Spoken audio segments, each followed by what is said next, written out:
Good morning from the Philippines. It's a beautiful Sunday. No, losing track of my days. It's a beautiful Thursday morning. I am out right now. I got to go up to the dealer, the Yamaha dealer. It's been a month since I've owned nmax, and part of the maintenance schedule is either 500 kilometers or 1 month, whichever comes first. I'm at a little over 300 kilometers now, so the 1 month has come first. So it's part of the service that you got to get done on the bike. So that's where I'm heading this morning. Like I said, it is a beautiful, beautiful morning here. A couple clouds in the sky, but usually the rain don't roll in until the afternoons here. So that's where I'm heading this morning.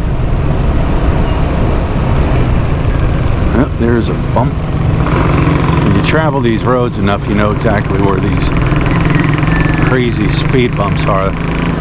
Like some roads, they got them all over the place, and as they get worn down, so they don't paint them yellow, or they don't paint them like yellow and black to let you know they're there.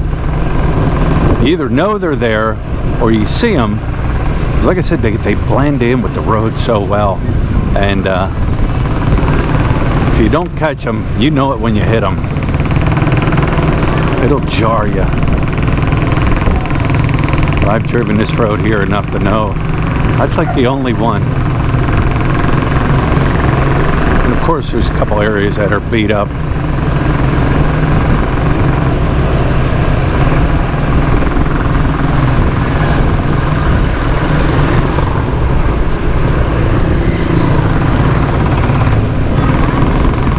Keep your eye out.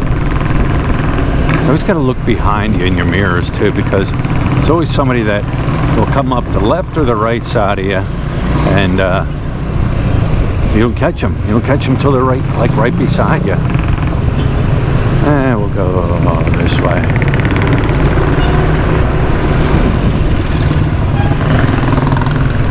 That road straight ahead, it says "Do not enter." I always catch motorcycles shooting down that way. So right there is a Flamingo Hotel, or Flamingo Inn. I've exchanged money there in the past. Now we're up on the MacArthur. Traffic doesn't look too bad this morning.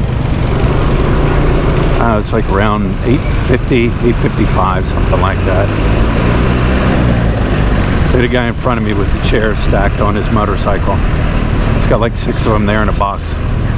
It's all tied down with, looks like that plastic tie-down stuff that you get at the grocery stores. Hey man, if they could stick it on there and drive down the road here, they're gonna do it. Whether it's a motorbike, a jeepney, a trike. You'll see some crazy stuff on vehicles here.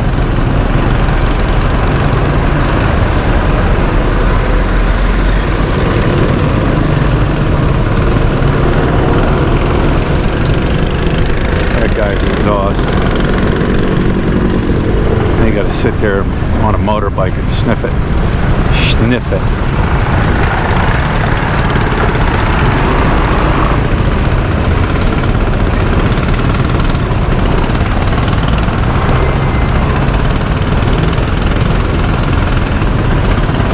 Now people say, I'll never drive there. I'll never drive. It's crazy. You know what? You just kind of, you adapt. You adapt.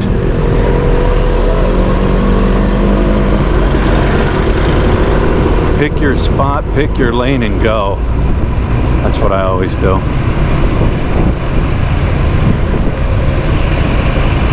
See, the thing here in the Philippines, you can split the lanes. Like right here, I can go right up through here. Right up in between the vehicles. Motorbikes tend to, I gotta turn up here, that's why I'm in this lane.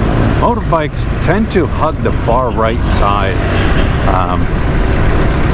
because they can go right up the side, you know, far right side of the road. At least that's what I've noticed in this area. All right, we're coming up on the dealer. I think they're open. We will find out for sure. All right, guys, I am at the Yamaha dealership right now. Bike's going in for service. The way this works is, like I was saying earlier, either 500 kilometers or 1 month, whichever comes first, it goes in, gets an oil change, and they go over the bike. You pay for the oil, 250 pesos for the oil. Labor and service is free. But I'm up here, check it out, man. They've got a ton of Mios. It was about 2 weeks ago I came through and I noticed they had a really big truck sitting outside, and later on that day I came, this whole front area was just packed full of new arrivals and stuff. Nmaxes, I don't know how many, I think he told me, I forget how many he told me he got in, but they were all already spoken for. NMAX is very popular. They don't have a single one, even in the showroom. But check out the Mios. They got a ton of Mios. Little 125s. Soul, Mio Soul. I don't know if there's different classes to them. They're like a Mio Sporty, Mio Soul. They're 125cc. They're very popular here also in the Philippines. To me, they're too small. For my size, they're just kind of too small. I would look like a circus bear on a mini bike. But yeah, they got a lot of the Mios. This whole lot here is just Mios. There's a service guy there, a real good guy. Maybe I'll take a little stroll inside. Get my bag here quick. There's Mad Max. Mad Max getting ready to be serviced.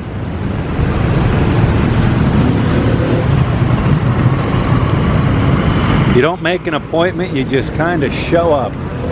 You show up and they fit you in.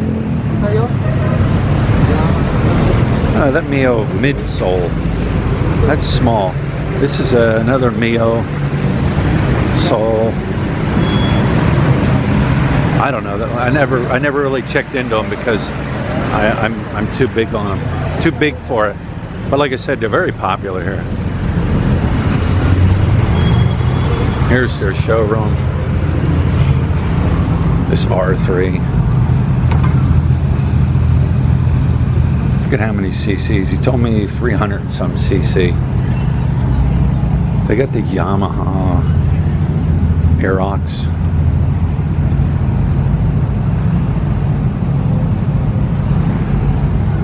This is the showroom.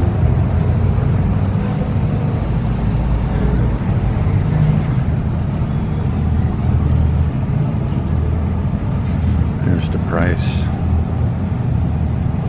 $59.9. Of course, down payments. But yeah, no NMAXs.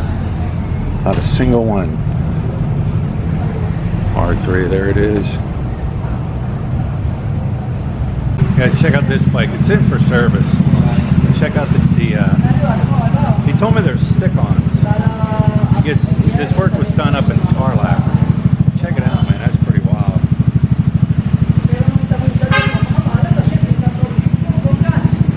Really nice looking bike. And it's a small bike. It's the Mio, right? This is a Mio, right? Yeah, it's a Mio. But he's got it hooked up, man. That is really nice. I say guys, they'll hook up these bikes, man. They'll make them really, really nice looking. Check out the headlights. It's like red.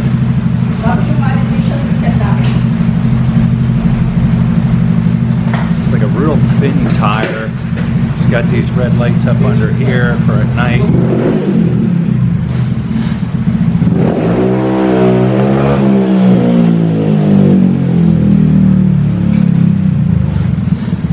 Definitely a modified exhaust.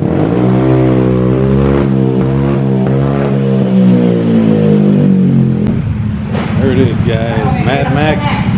Mad Max getting an oil change. First service. Got a little shop here, but I tell you what, they're usually very busy here. People are always constantly coming and going. You know, the lighting's terrible. That's the oil. Yamaha. Yamalube. Yeah. Alright.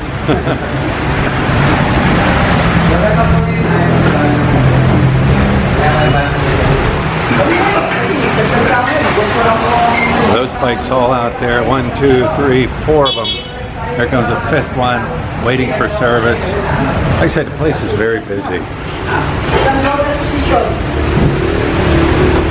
Alright, so the exact amount for the oil change and the service was 276 pesos, like roughly around $5. What happens is when you buy a motorcycle there, they give you like a booklet with coupons in it. As long as you follow their, their service guidelines and stuff, they'll give you like a discount.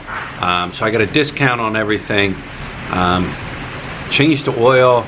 I don't know. I really wasn't paying attention to him. I was checking out that other motorcycle. Exactly what they went over and stuff. I did see him checking the lights and checking the belt and just kind of going over the bike. Nothing really in depth. But that's how much it was. So there it is. We are now sitting outside. I don't know, it's about 4:30, 5 o'clock, getting ready for this thunderstorm to roll in. The sky's getting dark. But you guys remember about a week ago, I did a video on Lut giving the grass a haircut. And since then, we have upgraded Lut with some of her tools that she needs. Lut, here, hang on. There's Lut. Lut, let's remind them what you were first using to cut the grass. She was using that little scissor to cut the grass. And she did okay. I feel comfortable in it. She covered about a 2 foot by 2 foot, square in, like 15, 20 minutes. But that was her first tool. Then the neighbor gave her a tool. And then I went out and bought her one. So Lut upgraded then to, go ahead and show that one there. Lut upgraded to that. And you know what? The thing is, you see a lot of people using that type of tool to cut their grass. Yeah. It can take them all day to cut with something like that. It does a good job. It takes long. Matter of fact, I've seen quite a few people using that. But me, I said to myself, you know what?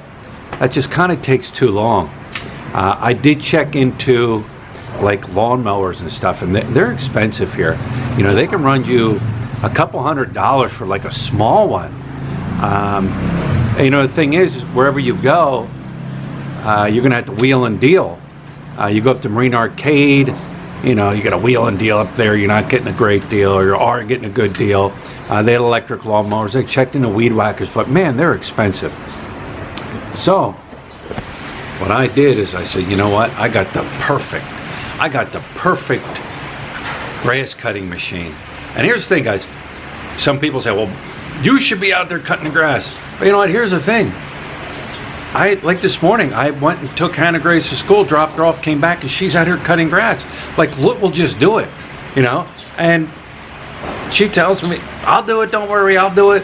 And guys, I've cut grass ever since I was a little kid growing up. That was one of my chores at home. Cut the grass every week. But Dad, it didn't rain, it's not growing. It don't matter, cut the grass, and don't leave no strippers. Strippers are like when you're cutting the grass and you leave like a strip in the middle. No strippers allowed.